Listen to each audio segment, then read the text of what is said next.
और आपने भी ये नहीं कहा कि बड़ा गांव में आप क्यों नहीं घुस सकते, आपने भी नहीं रोका। तो जो नियम बड़ा गांव के लिए है वही नियम कल्याण बिघा के लिए भी है। ये अलग नियम का है, बता रहे हैं। मुझे कह लीजिए सर कि कल्याण बिघा में हम क्यों नहीं जा सकते ये बता दीजिए, और कुछ नहीं, हमको लिख के दे दीजिए। आपकी बात का जवाब एज पर ला सर, ये एसेस करना हमारी ड्यूटी भी है, रिस्पॉन्सिबिलिटी भी है, और ये मेरा पावर भी है। ठीक है कि जो सुरक्षित कार्यक्रम आपने हमें घोषित दिया है, लिख करके भी दिया, जिसकी अनुमति भी प्रशासन ने दी है आपको, कि वो सही तरीके से संपन्न हो, आपका सही रूट जो है वो निर्धारित हो जी, और सुरक्षित जो है सारा कार्यक्रम हो सर। आप तो प्लीज आपके सहयोग के लिए धन्यवाद सर। बस किस कानून के तहत आप हमको कल्याण बिघा जाने के लिए रोक रहे हो, लिख के दे दीजिए। मैं क्या कह रहा हूँ, आप समझ लिख के दे दीजिए, यही समझ बात लीजिए, लिख के दीजिएगा ना। आपने फिर वहाँ क्यों लिखा था, फिर जैसे श्रम कल्याण में आपने परमिशन दिया, यह सभा है वहाँ, हाँ तो सभा है, आप वही करिए ना। तो क्या है आप पीछे काम आप नहीं रोक दीजिएगा,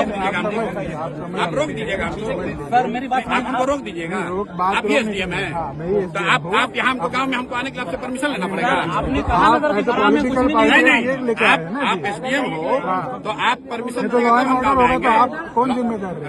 अरे आप लॉ एंड ऑर्डर के यहाँ पुरोधा बन रहे हैं, हम पिछले गांव में गए थे, लॉ एंड ऑर्डर नहीं हुआ, तो उसका भी आपने सूचना नहीं दिया, दिया। आ ही रहे थे, आप कहाँ नहीं पकड़े, वहाँ क्यों नहीं रोके? आपके जिला अध्यक्ष से अरे सुनिए, ये सुनिए नहीं रुकिए, बताइए अभी आपको ज्यादा सुनिए, मुख्यमंत्री के जिला में एसडीएम हो गए हैं तो राजनेता मत हम नहीं बन रहे, मत बनिए, बन रहे हैं, मैं सुन रहा हूँ आपके बारे में। आप किस अधिकार के तहत हमको किसी गांव में जाने के लिए रोकना है वो लिख के दे दीजिए, लिख के दीजिए, आपका परमिशन लिख के दीजिए। राष्ट्रपति शासन है क्या? गाँव में जाने के लिए परमिशन, गाँव में जाने के लिए गाँव में नहीं जा सकते हैं, आप मालिक हो, दिखाइए कंप्लेन। अरे भाई पूछ लीजिए, नहीं दिखाइए कंप्लेन,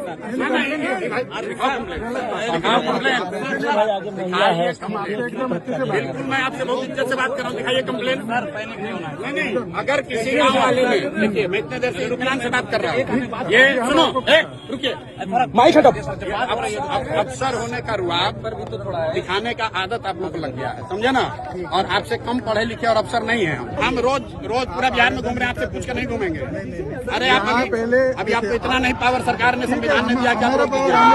नहीं, बेकार दिमाग मत करो, आप रोक लीजिएगा, आप रोक लीजिएगा, सही बात आप हमको समझाओगे। डीएम साहब से बात करो, प्लीज, अगर आपको उलझना है, नहीं सर, क्यों उलझना चाहते हो आप?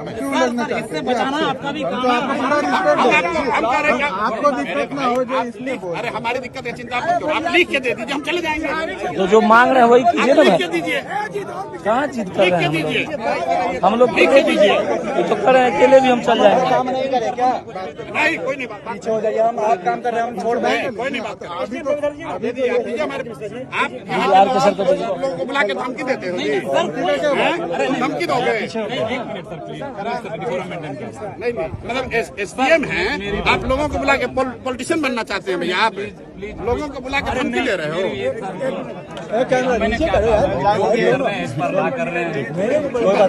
लॉ ब्रेक करने वाले लोग नहीं है, अरे मेरे भाई हम लोग लॉ ब्रेक करने वाले लोग नहीं है। सर ये बताइए, हमको रोकना होता था, हम बिहार शरीफ में रोक देंगे। आपके रोकने से रुकेगा? नहीं तो हम बोल रहे हैं ना, आपके रोकने से रुकेगा? आप तो बड़े नेता है ना, सीजन पॉलिटिशियन आप इतने बिहार के साधारण लड़के हैं, और आप कभी प्रशासन में आए हो कि प्रशासन को अफसर चलाया, फिनांस से रहो, फिनांस से रहो, बात कर रही नहीं तो लिख के दे दीजिए, लिखवा के दे दीजिए, लिख के दीजिए, लिख कर दो, लिख कर दो, आपको 6 महीने बाद हम लोग आ रहे हैं, लिख के दो, नौकरी चली जाएगी, लिख के दीजिए, कानून बात कर रहे हैं, लिख के दीजिए। तो आप नेता, हम थोड़ी कुछ ना, अरे भाई आप लिख के दीजिए, क्यों नहीं जा सकते? भैया किस कानून के तहत रोक रहे हैं?